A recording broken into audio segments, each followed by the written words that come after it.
Doctor ভালোভাবেই জানে যে এই ওষুধটা তোমার বাপের জন্য কার্যকরী বেশি, এই ওষুধটা লিখে দিলে তোমার বাপের জন্য কার্যকরী বেশি, কিন্তু ওই ওষুধ সে লিখছে না, লিখছে অন্য কোম্পানির ওষুধ। কেন অন্য কোম্পানির ওষুধ লিখলো বলো তো তুমি? আরে ওই যেই কোম্পানির ওষুধ লিখেছে সেই কোম্পানির মানে যিনি ডিলার, যিনি স্রষ্টা, ওই স্রষ্টা তাকে জম্মের গু খাওয়ায় দিয়েছে, ওই জন্য ওটাই লিখবে। বলো এই এটা তো বাটপাড়ি হলো না? ও ডাক্তার ভালোভাবে জানে যে এই ওষুধ দরকার, ও ওষুধ লিখছে না, যে তাকে কমিশন দিয়েছে, ঘুষ দিয়েছে, তারটা লিখছে। তুমি কি বুঝো? কিন্তু এই ডাক্তার যদি কোরআন সুন্নাহ জানার পরে এমবিবিএস ডাক্তার হতো, তাহলে হাদিসে একটা হাদিস পড়তো, মান গাসসানা ফালাইসা মিন্না, যে ব্যক্তি প্রতারক সে আমি মুহাম্মদ সাল্লাল্লাহু আলাইহি ওয়াসাল্লামের উম্মত নয়। তাহলে বলো তো এই ডাক্তার আর প্রতারণা করতে পারতো? আমি ডাক্তার হতে নিষেধ করিনি, আমি ডাক্তার হতে কি করিনি? নিষেধ করিনি। ডাক্তার হবে, এমবিবিএস ডাক্তার হবে, কোরআন হাদিস জানার পরে হবে। তোমাকে আমি পুলিশ হতে নিষেধ করিনি, তো তুমি পুলিশ হয়ে কোরআন হাদিস জানার পরে পুলিশ হবা। পুলিশ হওয়ার পরে কোরআন হাদিস জানার পরে যদি পুলিশ হও, তাহলে তুমি আর ঘুষ খাওয়া না। তাই বলে আমি বলছি না যে সব পুলিশ ঘুষ খায়, খায় তো নাকি? না বলেন যে একটা পুলিশও ঘুষ খায় না, বলেন তো দেখি।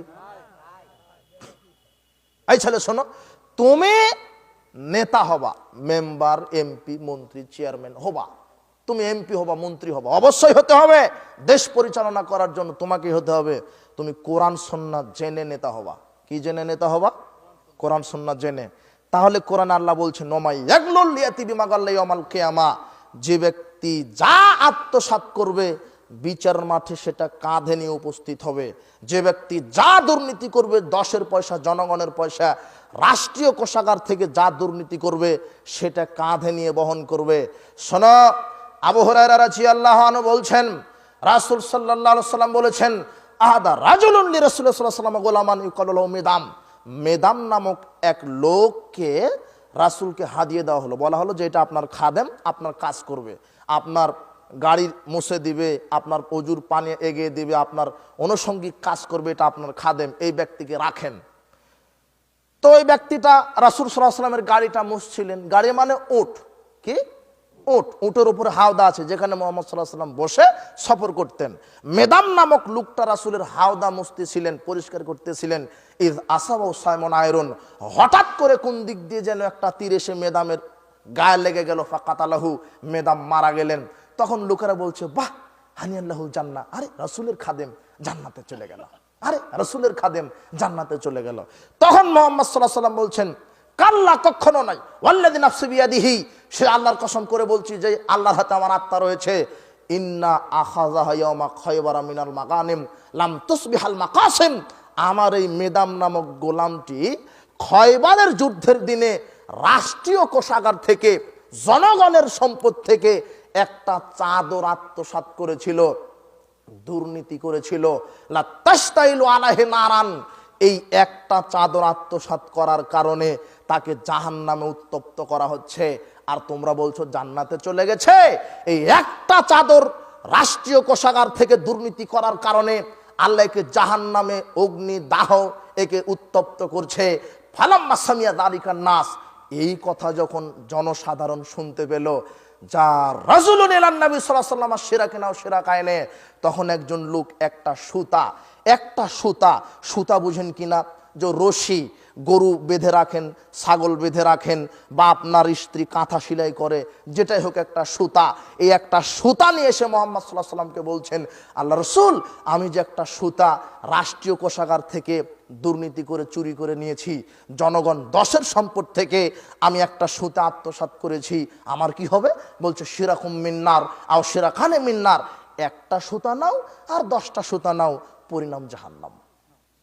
তো একটা সুতা দুর্নীতি করলে যদি পরিণাম জাহান্নাম হয়, তো এদেশের নেতা নেত্রীর বিচারের মাঠে কি হবে?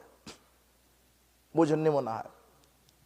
বাংলাদেশের প্রধানমন্ত্রী বেতন 1,15,000, কত হাজার? তো ওনার 1,15,000, তার মানে আর কোন মন্ত্রীরা চাইতে বেশি বেতন আছে নাকি?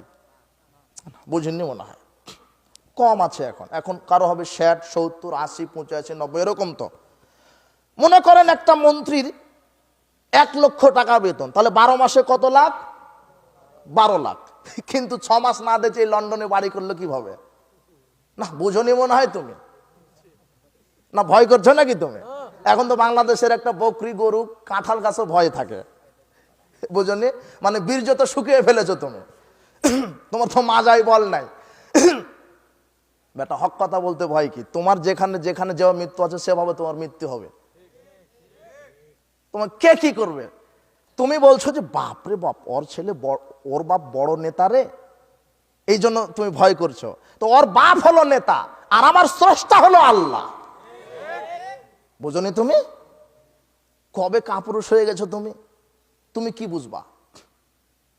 একটা সুতা দুর্নীতি করা যদি জাহান্নামে যাওয়া লাগে, তাহলে এই মসজিদ কমিটির সভাপতির কি হবে যে মসজিদের ক্যাশের টাকা মেরে খেয়েছে?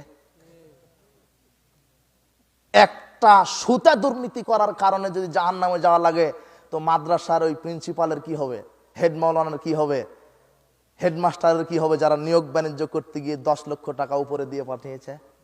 বুঝনি তুমি? প্রায় চুর দুর্নীতি বাজাক একটা। আপনার এই মহাদেবপুরে একটা গরু চুর ধরা পড়েছে, তাই বলছেন চুর? না, ও চুর নয়, ও ছোট চোর। ও কি চোর? ছোট চোর। ও যদি সারা জীবন গরু চুরি করে 1 কোটি টাকার গরু চুরি করতে পারবে না। আজকে চুরি করবে, আগামীকাল ধরা পড়তে বাধ্য, বুঝনি তুমি? এরা হলো ছোট চোর। আপনি মাহফিলে বসেছেন, জুতা খুলে জুতাটা নাই, চুরি নিয়ে গেছে, ও চুর নয়, ও পেটের দায়ে চুরি করেছে। ওটা টিউবওয়েলটা নাই মসজিদে, টিউবওয়েলটা চুরি করেছে পেটের দায়ে। বড় বড় চুরি দেখবা তুমি, তাহলে ওই যে ইনকাম ট্যাক্স অফিসে যাও, ভূমি অফিসে যাও, সেক্রেটারিয়েটে যাও, সচিবালয়ে যাও, ইনকাম ট্যাক্স অফিসে যাও, ভিসা অফিসে যাও। এই দাগা দাগা গন্ডারের চামড়া নিয়ে বসে আছে, এরাই হলো বড় বড় চোর। যে কলমের খোঁচা দিয়ে কোটি কোটি টাকা দুর্নীতি করছে, এরাই হলো বড় বড় চোর, বুঝনি তুমি? তাহলে এই যে নেতা, মসজিদ কমিটির সভাপতি, হেড মাওলানা, তারপরে এই যে এমপি, মন্ত্রী, মেম্বার, চেয়ারম্যান, পুলিশ, যারা যেখানে নেতৃত্ব দিচ্ছে, এরা যদি ঠিক ঠিক আল্লাহকে ভয় করত, যে একটা সুতা চুরি করলে জাহান্নামে যাওয়া লাগে, তাহলে আমার কি হবে, এরা আর জনগণের সম্পদ দুর্নীতি করতে পারত? ছেলেকে শিক্ষা দেন, তারপরে নেতা বানাবেন।